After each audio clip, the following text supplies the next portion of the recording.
Hi, we're back here from AmericanElgin.com, and today we're going to be talking about a very iconic subline of Elgin watches, and this is the 27 jewel Elgin thin line or thin Model A.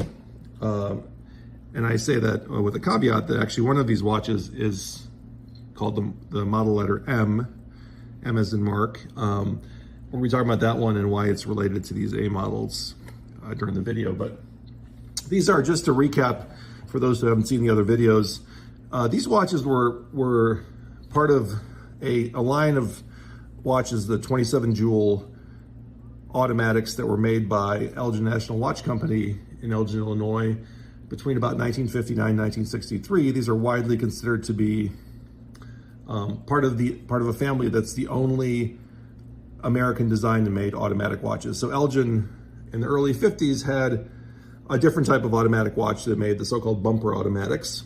And then they stopped making those after a couple of years. And then in 1959, they started selling these watches, which is the Elgin 27 jewel with the caliber 761 self-winding movement, and also a related 30 jewel movement under the Lord Elgin line. So Lord Elgin was sort of even the more expensive brand of Elgin, but these were quite high-end watches and quite expensive for their time. So these watches cost, generally these were sold for $49.95, so about $50, which was actually equal to the average wages for an American worker for 1 week.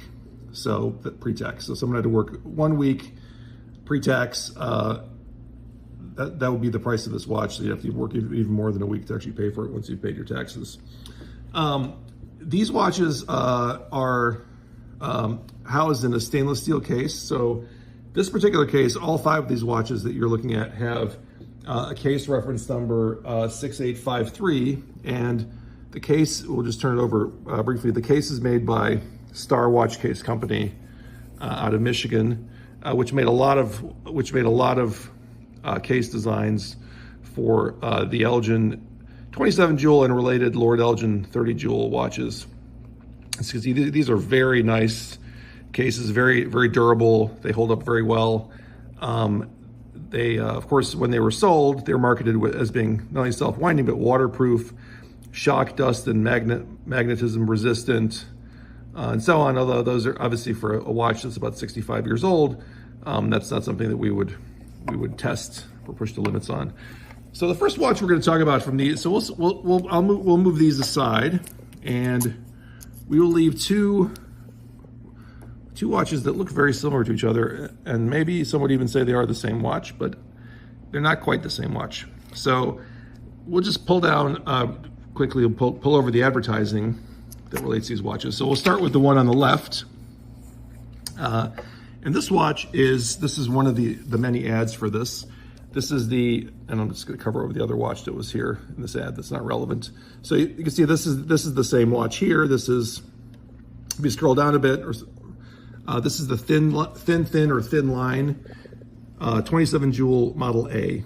So thin and thin line were the two sort of marketing words or terms that were used to sell these watches. And the reason they use that is because back when these were launched in the 50s, a lot of the automatic watches had very thick cases because they had to stack the rotor, which winds the watch inside underneath the watch movement. So it was thicker than a normal watch. So these were kind of an innovation in that they were thinner than the typical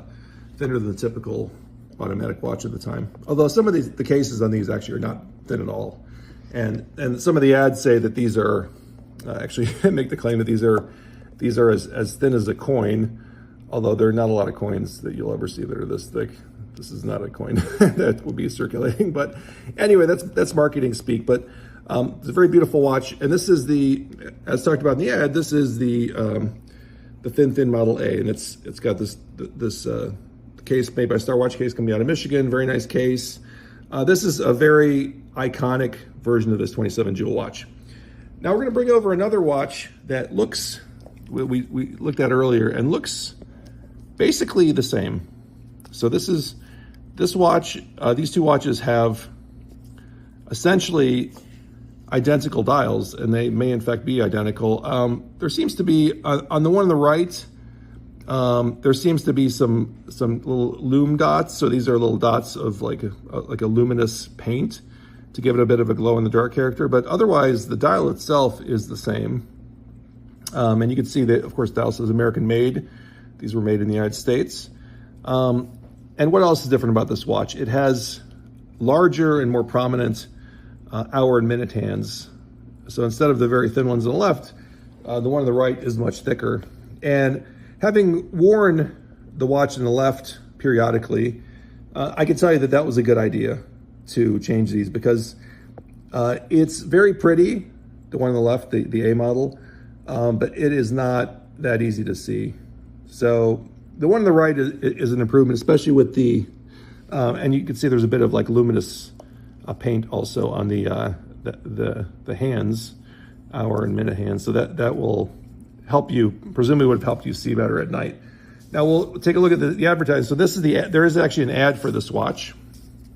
And you can see this is this watch right here. It has those hands, has the exact same case shape and design, has the same dial.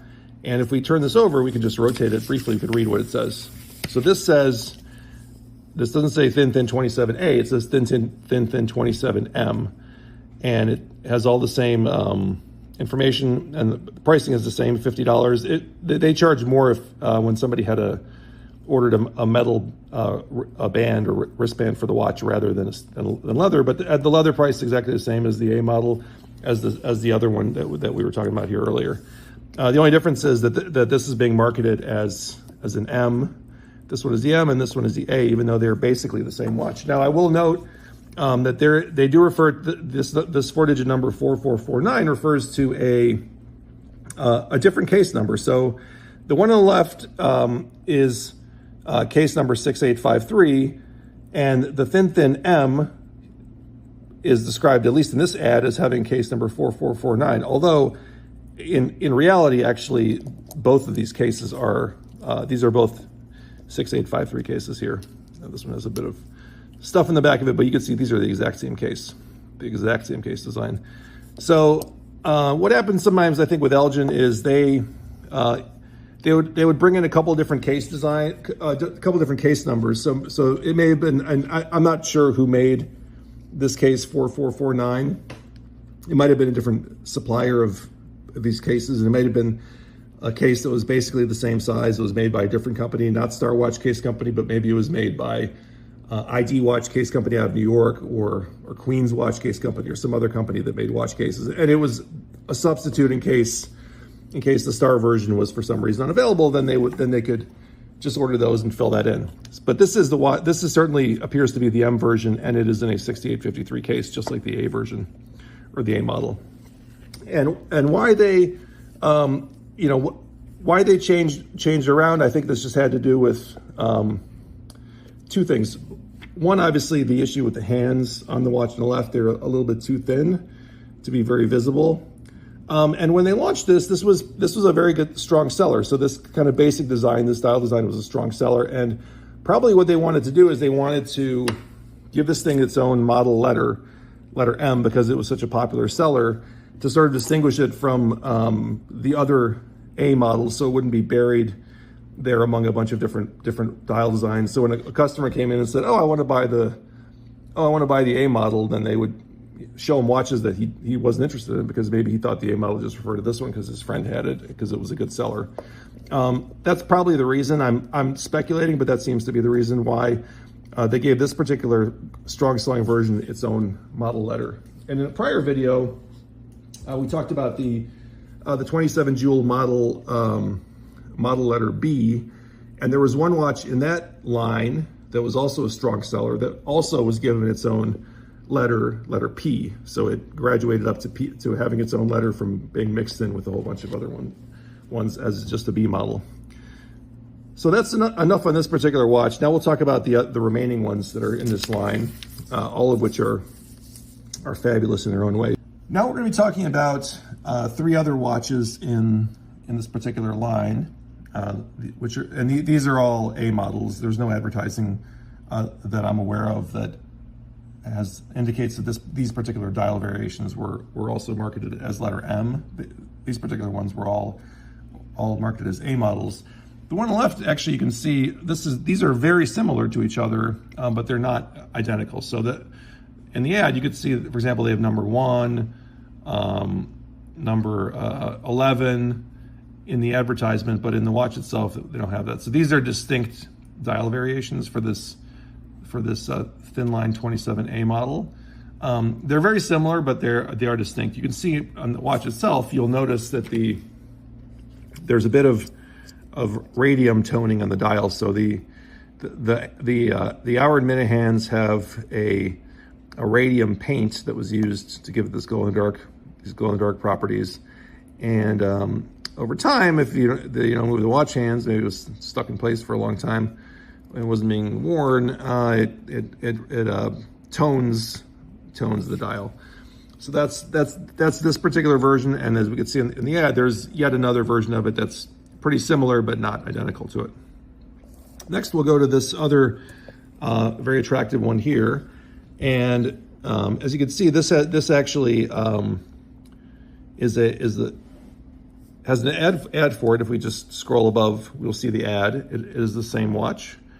And if we scroll down, we'll see that it is identified as, this design as being in case number 4443. If you remember, in the letter M model that we talked about, they talked about case 4449 as being the M model. So 4443 is yet another version of a case that was offered with this particular watch, but it's identified as letter A model. This is not an M model. So this again also is a very, very attractive kind of early 1960s design. Really cool markers, and just a bit unfortunate that it has the radium toning on the dial. It's kind of inescapable. It's really rare to find these that don't have that.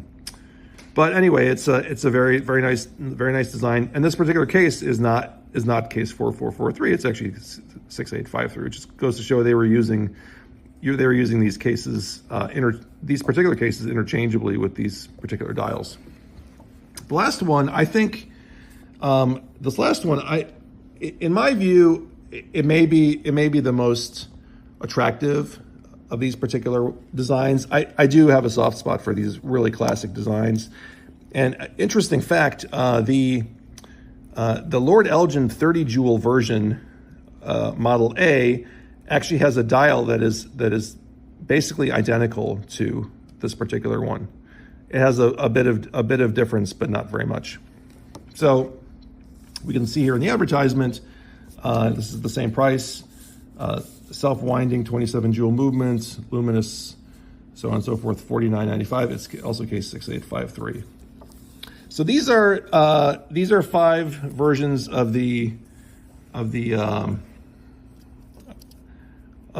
particular subline of watches. So we actually have 4 that would be categorized as A models, and 1 that would be an M. So these are the 4 A models.